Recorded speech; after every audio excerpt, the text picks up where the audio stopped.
Walking through this shopping mall in Mumbai, India's biggest city, it's easy to see just how fast the country's developing.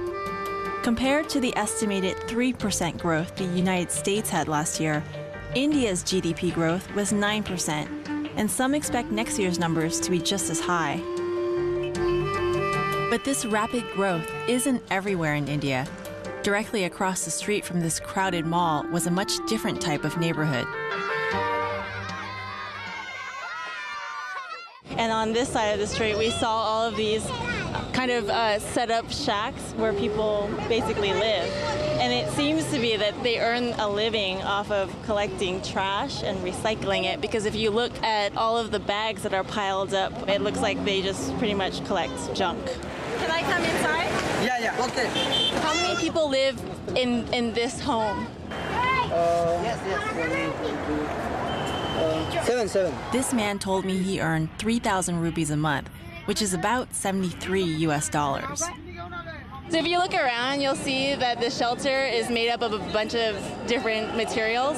You'll see corrugated plastic, you'll see black tarp, torn up plastic, and things with a lot of holes in it, basically, so it doesn't really shelter, it just kind of does the job.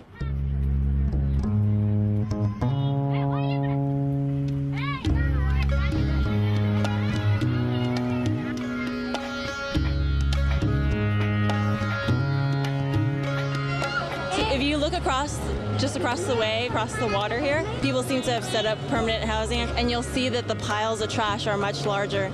But the ironic thing about this entire community is that it's right at the foot of a giant high-rise apartment building, and you can see more high-rises not too far away in the distance. One of Mumbai's biggest industries is called Bollywood, India's film business. Its movies are seen all over the developing world, and it creates a glamorous social life for Mumbai.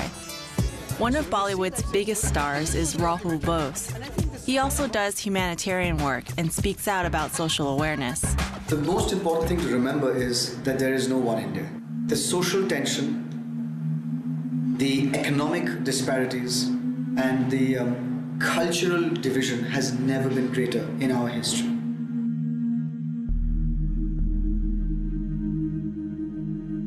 India is a country of over 1 billion people, and 25% of them live below the poverty line.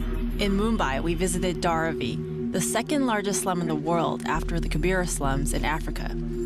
Our guide was the head of a social service agency. Can you talk a little bit about the number of people living in slums in Mumbai? Yeah, it's almost about 55% of Mumbai's population, and this would account for 6.5 to 7.8 million people who live in slums. And there are about 57,000 families who still live in slum in Dharavi on roughly 535 acres of land. Even middle-income people, the so-called middle-income people, have to live in slums. Can you talk about some of the sewage problems? I mean, right next to us is just a cesspool of sewage water. Sanitation is also extremely poor. As you can see, there are open cesspools, open sewerage lines. Very few homes have running water. First of all, Mumbai has a water supply problem, which hopefully over the next few years it will get solved. But slum dwellers are particularly hard hit. They get water which has to be shared. In my opinion, it's not safe drinking water, but in very many ways, I think they've become immune to some of the diseases that the water can carry. And yet there are a lot of waterborne diseases that they will be subject to.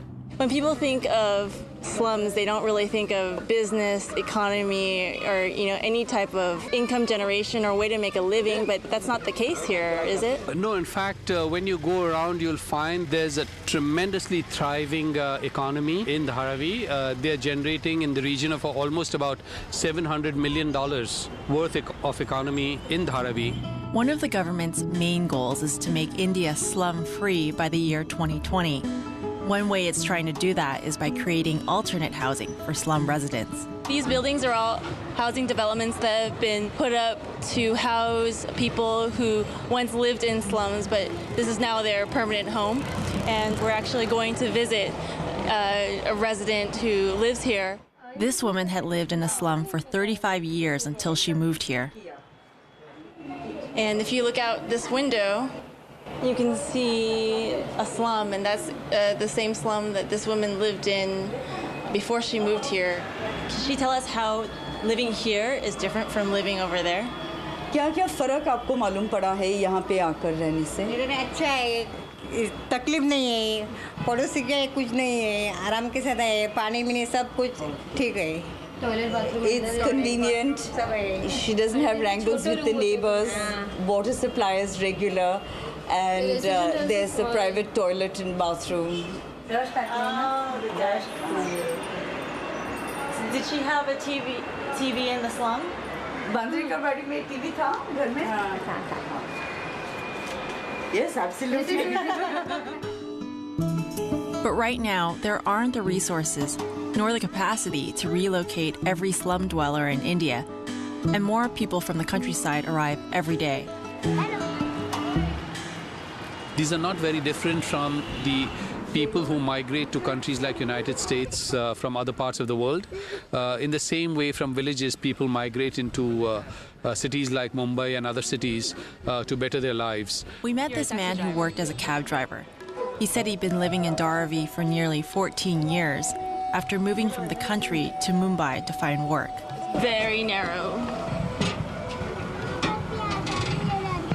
So this is where you live? Yeah, this is my room. I'm staying here. Oh, so your father sleeps here and you sleep here? I sleep here. My brother also sleep here. Oh, so three of you sleep in this one room. Where do you cook? Yeah, I'm cooking here. Look. Oh, so that is your kitchen, your stove? Yeah. My kitchen, my stove, my bathroom. Where do you get your water? Water. Yeah, pipeline. Water pipeline also have here. Look. Where is your wife? Where does she stay? My wife is not here. My wife is in my village. Yeah, lots of people out of Mumbai came here to make any jobs, just like taxi driving, and lots of jobs have here. Do you like life here better than you liked life in the country? Not too good life, but what can I do? You have to make money, right? Yes. Yeah. More than 70% of India's population lives in the countryside, and more of those people are migrating to the cities to find work because life in the country just doesn't provide enough means to make a living. The lack of the growth in the agricultural and the rural sector will pull this country down. So if something can be done for that triangle in the rural areas of India, which is health, employment, and education, this triangle has to be lifted. Once you lift that triangle, not only will you have a massively growing economy, you will have an equitable economy. What we've seen here is that the economy of India is growing a lot. Do you see yourself part of that being rich, or I don't think that economy of India is growing. Because of why? Because most of the poor people stay here only. Here population is very high. Do you think that most people who are poor in India are going to stay poor? Yeah, because there's not any job opportunity for them. Rich people going to become richer, and poor people become more poor. Will India be able to sustain its rapid growth despite the growing gap between rich and poor?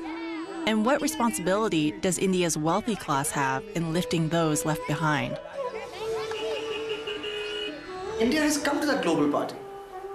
And the real character of this country will be when they say, hang on a second, but I have to leave the party early today. I'll see you tomorrow because I have 600 million people to feed back home.